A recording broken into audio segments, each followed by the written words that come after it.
கேரளா முழுவதும் கோயில்களில் விஷு பண்டிகை விமர்சையாக கொண்டாடப்படுகிறது. மே மாதம் பிறக்கும் நாளை ஒவ்வொரு ஆண்டும் மலையாள மக்கள் விஷு பண்டிகையாக கொண்டாடி வருகின்றனர். அதனையொட்டி அனைத்து கோயில்களிலும் கனிகாணும் வைபவம் மற்றும் கைநீட்டம் நிகழ்ச்சிகள் நடைபெற்றன. அந்த வகையில் குருவாயூர் கோயிலில் அதிகாலையில் நடைபெற்ற சிறப்பு பூஜைகளை காண பாரம்பரிய உடையணிந்து பொதுமக்கள் அதிக அளவில் குவிந்தனர். நீண்ட வரிசையில் காத்திருந்து பலவித பழங்கள், காய்கறிகள், தானியங்கள், ரூபாய் நோட்டுகள், நாணயங்கள் உள்ளிட்டவை அடங்கிய கனிகாணும் வைபவத்தில் பங்கேற்றனர். தொடர்ந்து மேல்சாந்தி தயன்னூர் கிருஷ்ணச்சந்திரன் நம்பூதிரியின் காலில் விழுந்து விஷு கை நீட்டமும் பெற்றனர். இதேபோன்று பக்தர்கள் தங்கள் வீடுகளில் அதிகாலையில் எழுந்து கனிகளை கண்டதோடு மூத்தோரின் காலில் விழுந்து கை நீட்டமும் பெற்றனர்.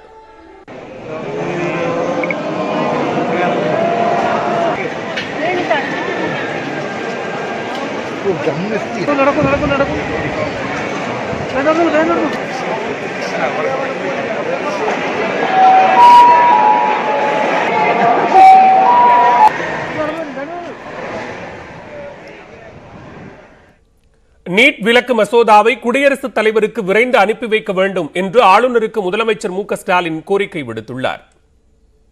ஆளுநர் ஆர் என் ரவிக்கு அவர் எழுதியுள்ள கடிதத்தில் ஆளுநராக தாங்கள் பதவியேற்றது முதல் இணக்கமான உறவில் இருப்பதாக தெரிவித்துள்ளார். நீட் தேர்வுக்கு விலக்கு கோருவது தொடர்பாக தமிழ்நாடு சட்டமன்றத்தில் இருமுறை மசோதா நிறைவேற்றப்பட்டு அனுப்பி வைக்கப்பட்டும் தங்களிடம் இக்கோரிக்கைக்கு நேரில் வலியுறுத்திய பின்னும் இந்நிகழ்ச்சியில் முன்னேற்றம் காணப்படவில்லை என தெரிவித்துள்ளார். குடியரசுத் தலைவருக்கு மசோதாவை அனுப்பி வைக்க மூத்த அமைச்சர்கள் கேட்டுக்கொண்ட போதும் உறுதியான பதில் பெறப்படாத நிலையில் தேநீர் விருந்தில் கலந்து கொள்வது முறையாக இருக்காது எனவும் முதலமைச்சர் குறிப்பிட்டுள்ளார்.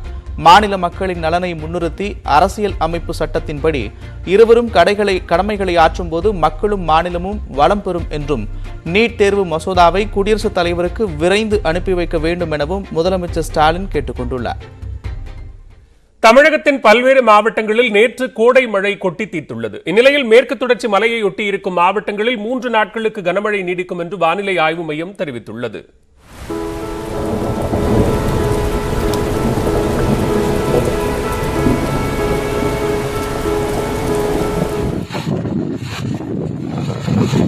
சேலம் மாவட்டத்தில் சுற்றுலா தலமான ஏற்காடு மற்றும் அதன் சுற்றுவட்டார மலை கிராமங்களில் சுமார் 1 மணி நேரத்துக்கு மேலாக கனமழை பெய்தது. குறிப்பாக ஏற்காடு சேர்வராயன் கோயில் பகுதிகளில் ஆலங்கட்டி மழை கொட்டியது.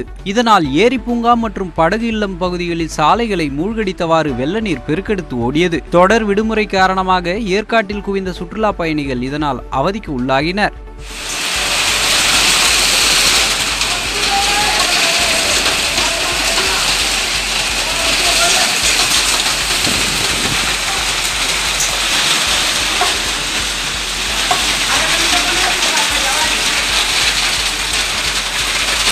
தருமபுரி மாவட்டத்தில் அரூர், அதியமான்கோட்டை, பாப்பிரெட்டிப்பட்டி உள்ளிட்ட பகுதிகளில் கனமழை கொட்டியது.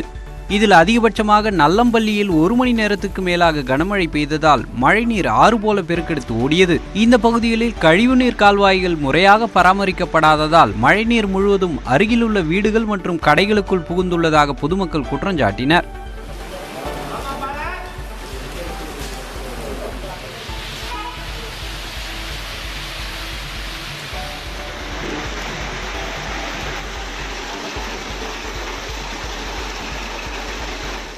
கொடைக்கானல் மற்றும் அதன் சுற்றுவட்டார பகுதிகளில் காலையில் வெயில் சுட்டெரித்தது. இந்நிலையில் பிற்பகலில் கருமேகங்கள் சூழ்ந்து மழை பொழிந்தது. மூஞ்சிக்கல், ஏரிச்சாலை, ஆனந்தகிரி, செண்பகனூர் உள்ளிட்ட பகுதிகளில் பெய்த மழையால் வெப்பம் தணிந்து குளிர்ச்சி நிலவியது. திருப்பத்தூர் மாவட்டம் வாணியம்பாடி, ஆம்பூர், ஜோலார்பேட்டை மற்றும் சுற்றுவட்டார பகுதிகளில் சுமார் 1 மணி நேரம் கனமழை பெய்தது. இதனால் சாலையில் மழைநீர் பெருக்கெடுத்து ஓடியது.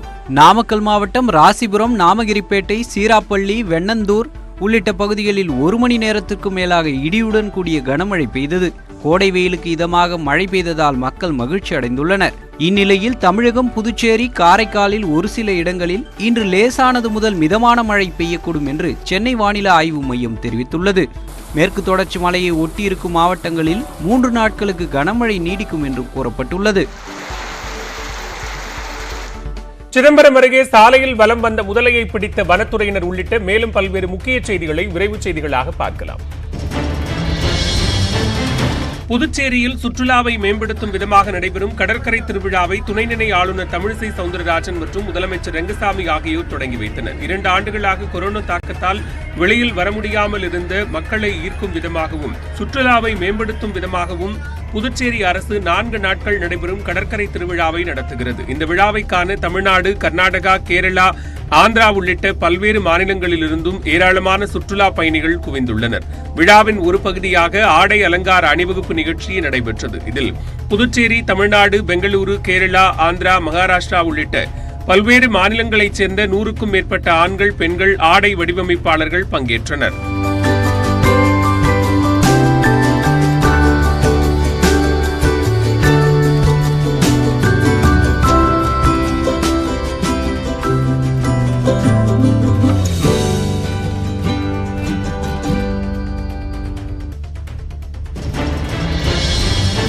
சிதம்பரம் அருகே சாலையில் சுற்றித் திரிந்த முதலையை வனத்துறையினர் பிடித்து பாதுகாப்பாக ஏரியில் விட்டனர்.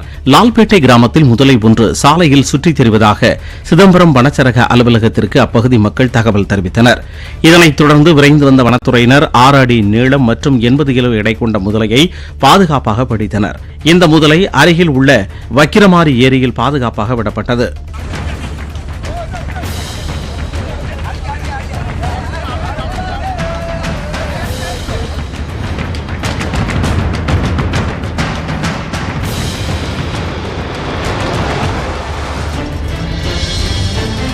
புதுச்சேரி கடற்கரை திருவிழாவின் ஒரு பகுதியாக பட்டம் விடும் நிகழ்ச்சி வண்ணமயமாக நடைபெற்றது. புதுச்சேரியின் சுற்றுலாத்துறையை மேம்படுத்தும் விதமாக ஐசி பாண்டி 2022 என்ற தலைப்பில் கடற்கரை திருவிழா நடைபெற்று வருகிறது. இதில் கலங்கரை விளக்கம் அருகில் உள்ள கடற்கரை பகுதியில் காத்தாடி விடும் நிகழ்ச்சி நடைபெற்றது. இதில் ஏராளமான இளைஞர்களும் சிறுவர்களும் ஆர்வத்துடன் பட்டம் விட்டு மகிழ்ந்தனர். இங்கே கைட் ஃபெஸ்டிவல் நடந்துட்டு இருக்கு. ரொம்ப சந்தோஷமா இருக்கு. நாங்கள் இது வரைக்கும் பார்த்துருக்க மட்டும் தான் செஞ்சோம், விட்டதில்லை. ஸோ ஃபர்ஸ்ட் டைம் விடுறதுன்றது ரொம்ப நல்லா இருக்கு, மகிழ்ச்சியா இருக்கு. திருப்பதி ஏழுமலையான் கோவிலில் வசந்த உற்சவம் கோலாகலமாக துவங்கி நடைபெற்று வருகிறது. திருப்பதி ஏழுமலையான் கோவிலில் ஒவ்வொரு ஆண்டும் கோடைகால துவக்கத்தில் வசந்த உற்சவம் 3 நாட்கள் நடைபெறுவது வழக்கம். கடந்த 2 ஆண்டுகளாக கொரோனா தொற்று காரணமாக வசந்த உற்சவம் உள்ளிட்ட வைபவங்கள் நடைபெறாமல் இருந்து வந்தன.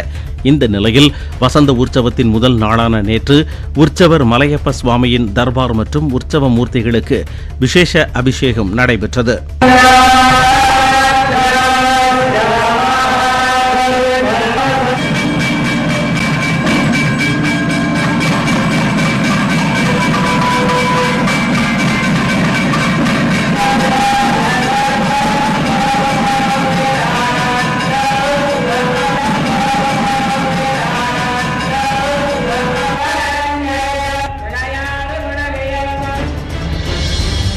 கோவையில் பேருந்து தினம் கொண்டாடப்பட்டதாக வெளியான வீடியோ சமூக வலைதளங்களில் பரவி வருகிறது. அந்த வகையில் தனியார் பேருந்தின் மீது ஏறி இளைஞர்கள் அட்டகாசத்தில் ஈடுபட்டனர். சாலையில் சென்ற வாகனங்களை நிறுத்தி பட்டாசுகள் வெடித்தும் வண்ணங்கள் தெளித்தும் பொதுமக்களுக்கு பெரும் சிரமத்தை ஏற்படுத்தியதாக புகார் எழுந்துள்ளது. எனவே தனியார் பேருந்துகளில் பேருந்து தினம் கொண்டாடப்படுவதை தடுக்க உரிய நடவடிக்கைகள் எடுக்க வேண்டும் என்று சமூக ஆர்வலர்கள் கோரிக்கை வைத்துள்ளனர்.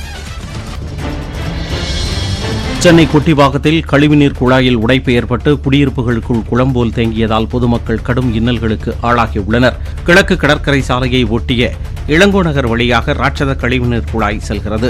இதில் உடைப்பு ஏற்பட்டு அருகில் உள்ள குடியிருப்புகளில் கழிவுநீர் சூழ்ந்தது. இதனால் பொதுமக்கள் வீட்டை விட்டு வெளியே வர முடியாத நிலைக்கு தள்ளப்பட்டுள்ளனர். இருப்பினும் சிலர் கழிவுநீருக்கு இடையே அத்தியாவசிய பொருட்களை வாங்க சென்று வருகின்றனர். குழாய் உடைப்பை சரி செய்து கழிவுநீரை வெளியேற்றும் பணி நடைபெற்றது. ஆனால் கழிவுநீர் தேங்காதவாறு நிரந்தர தீர்வு காண வேண்டும் என்று பொதுமக்கள் கோரியுள்ளனர்.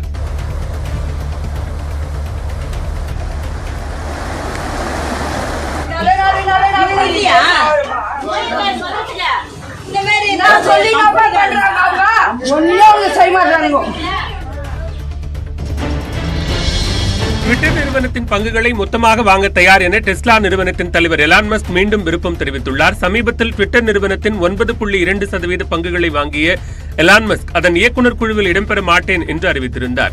அதே சமயம் சுதந்திரமான பேச்சுக்கான தளமாக இருக்கும் என்று நம்பியதால் ட்விட்டர் நிறுவனத்தில் முதலீடு செய்ததாகவும், ஆனால் தற்போதைய வடிவத்தில் சமூகத்திற்கு ட்விட்டர் நிறுவனத்தால் சேவையாற்ற முடியாது என்றும் கூறியுள்ளார். எனவே அதை தனியார் நிறுவனமாக மாற்றும் நோக்கில் அதன் மொத்த பங்குகளையும் இந்திய மதிப்பில் 3,12,000 கோடி ரூபாய் கொடுத்து வாங்க தயார் என்று எலான் மஸ்க் அறிவித்துள்ளார். இதனிடையே ட்விட்டர் நிறுவனம் எலான் மஸ்கின் பணைய கைதியாக கிடையாது என்றும் ஊழியர்கள் தங்கள் பணியில் கவனம் செலுத்த வேண்டும் என்றும் ட்விட்டர் நிறுவன தலைமைச் செயல் அதிகாரி வலியுறுத்தியுள்ளார். பீஸ்ட் திரைப்படமும் KGF 2 திரைப்படம்